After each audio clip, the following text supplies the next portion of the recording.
Mesdames et messieurs, bonjour et bienvenue dans cette nouvelle vidéo. Aujourd'hui, on va parler de la Corée du Sud. Je peux pas vous faire une vidéo comme d'habitude. Là, je suis obligé de parler de ce pays parce qu'il y a beaucoup trop de choses à dire. Jingle. Après 13 heures d'avion, on est arrivé à Séoul. C'est une ville de 10 millions d'habitants. Si tu veux un ordre d'idée, Paris c'est 2 millions. Ça reste l'une des villes les plus propres que j'ai vues de ma vie. Concrètement, il n'y a pas de poubelle. Les Coréens sont assez propres, ils gardent leurs déchets avec eux et les jettent soit chez eux dans des magasins. Là-bas, c'est assez verdoyant. Ils ont construit leur ville en respectant un minimum la nature qui les entoure. Globalement, tu te sens très en sécurité et tout le monde respecte plus ou moins les règles. Pas étonnant, sachant que la délation fait partie des coutumes. Si quelqu'un te balance à la police quand tu fais une infraction, il touche une commission. Pour donner un ordre d'idée, il y en a qui arrivent à se faire 800 000 € après 13 ans de délation.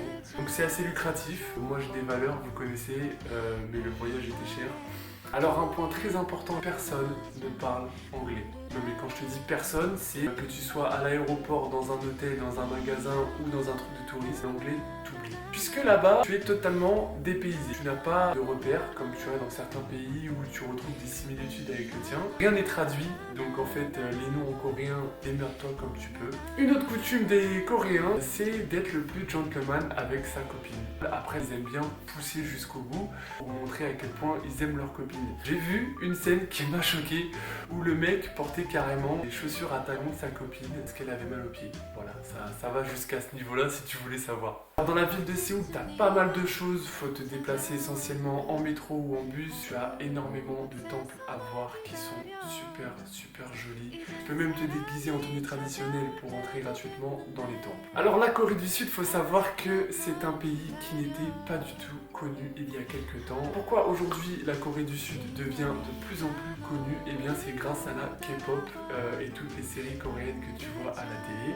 Pour donner un ordre d'idée, BTS, qui est le groupe de K-pop le plus connu là-bas, rapporte juste au pays par an 4 milliards d'euros.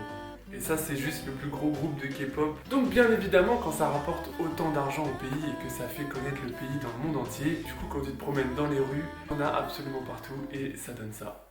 Tuesday, Wednesday, Thursday, Friday, Saturday, Sunday, Monday, Tuesday, Wednesday, Thursday, Friday, 7 days a week, every hour, every minute, every second, you know night after night, I'll be loving you right 7 days a week, Monday, Tuesday, Wednesday, Thursday, Friday, Saturday, Sunday, Monday, Tuesday, Wednesday, Thursday. On est ensuite parti visiter la DMZ qui sépare la Corée du Nord et la Corée du Sud.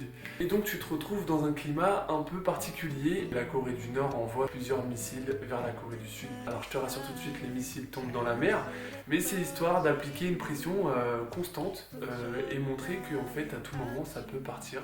Pour la petite anecdote, il y a quelques temps, certaines personnes ont envoyé depuis la Corée du Sud un ballon d'hélium avec plusieurs CD, DVD qui montraient un peu la culture de la Corée du Sud vers la Corée du Nord. Et en réponse, ils ont reçu un missile. Voilà. Après, je me dis, si dans le ballon, il y avait cette musique...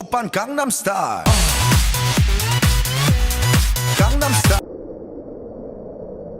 Tu peux ensuite aller visiter le point de vue qui se situe tout en haut où tu as vu sur la Corée du Sud et la Corée du Nord. Tout ce que tu peux apercevoir sur la Corée du Sud, les villages sont habités.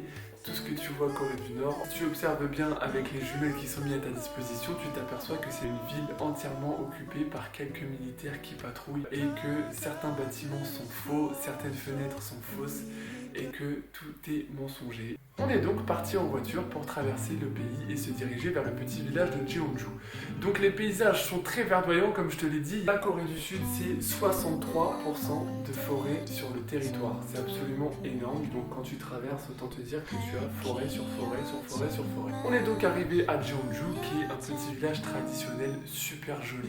Dans tout le village tu as un petit ruisseau où tu peux marcher dedans et tu peux dormir le soir dans des maisons traditionnelles. Donc autant te dire que j'ai dormi 1h30 au plus quoi. On est ensuite parti dans les montagnes pour voir le temple de Geumsansa. C'est un temple qui est en plein milieu des montagnes. Donc le dépaysement il est total. Franchement tu arrives là-bas, tu as cette ambiance d'apaisement.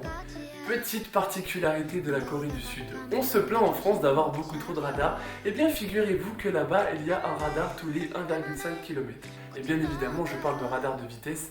Je ne comprends pas les radars de feu, donc tu multiplies par 2. Et je te laisse imaginer le nombre de radars qu'il y a dans tout le pays. Et en ce qui concerne la vie privée, où en France, tout le monde pète un câble dès qu'il y a une caméra, là-bas, il y en a tous les 20 mètres. Que tu sois en plein milieu d'une forêt, en plein milieu d'une montagne, là où il n'y a pas de route, tu as une caméra partout. Voilà, ça couvre tout le pays. Ensuite, on est parti à Boseong, donc c'est là où ils font le meilleur thé de Corée du Sud. Tu peux visiter bien évidemment les cultures. Voilà, je ne savais pas que le thé ressemblait à des arbustes. Maintenant, je sais, c'était plutôt sympa. On est ensuite parti visiter la baie de Suncheon, qui est considérée comme la plus belle baie de Corée du Sud, où tu peux voir bon nombre d'espèces d'oiseaux et d'animaux. L'endroit est assez bien entretenu. Le panorama est plutôt sympa et le coucher de soleil, c'est vraiment le top du top. On a pris l'avion direction Jeju, qui est considéré comme le petit Hawaï de Corée. Un paysage qui est plutôt verdoyant, tout comme la Corée du Sud finalement, et les constructions sont tout aussi présentes. C'est une île volcanique, donc qui dit île volcanique dit volcan, que tu peux bien évidemment visiter. On a fait l'ascension du mont Alassan, donc c'est entre 8 et 10 heures d'ascension. C'est pas du tout une promenade de santé. Moi qui ai l'habitude des randonnées, je peux vous dire que là je l'ai bien senti passer. Comme c'est cadré dans la plupart du pays d'ailleurs, tu dois faire un permis de randonnée sur internet.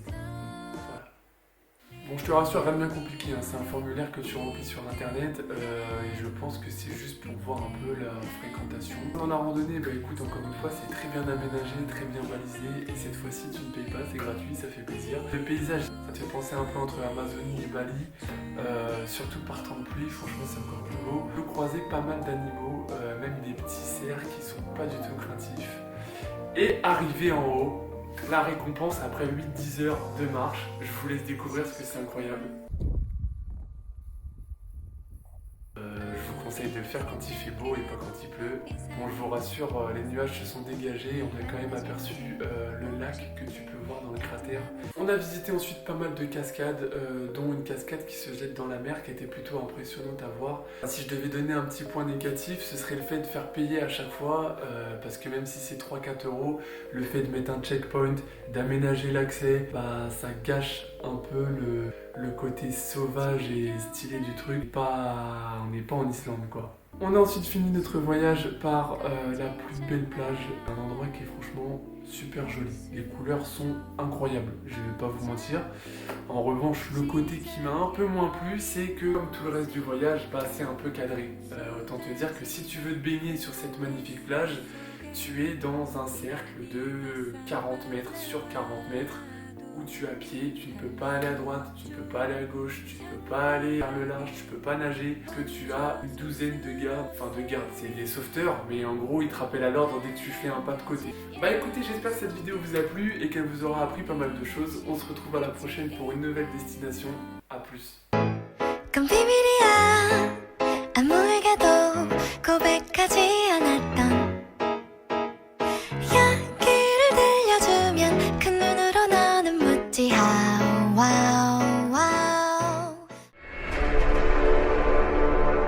Le train en direction de Busan va bientôt partir. S'il vous plaît, il y a un passager un peu louche. Une passagère fait un malaise en voiture 11. Il se passe quoi? Vite!